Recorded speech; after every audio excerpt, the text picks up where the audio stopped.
Erosin Sorsogon, formal nang idineklarang may matatag na kapayapaan at seguridad.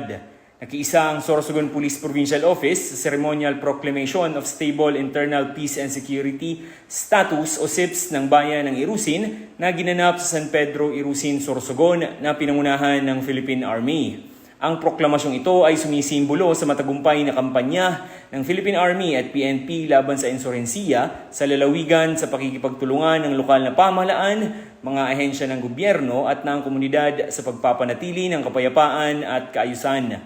Sa kanyang pagdalo, ipinahayag ni Provincial Director Daniel ang patuloy na suporta ng Sorsogon PPO sa pagpapanatili ng isang ligtas, mapayapa at maunlad na lalawigan. Ang pagkamit ng SIPS status sa isang mahalagang hakbang tungo sa mas matatag na kaunlaran at mas magandang kinabukasan para sa bawat mamamayan ng Irusin.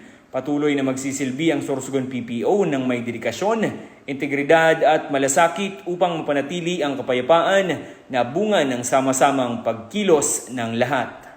Mula dito sa Sorsogon Police Provincial Office, ako po si Police Corporal Chris Gupela para sa Police News Network.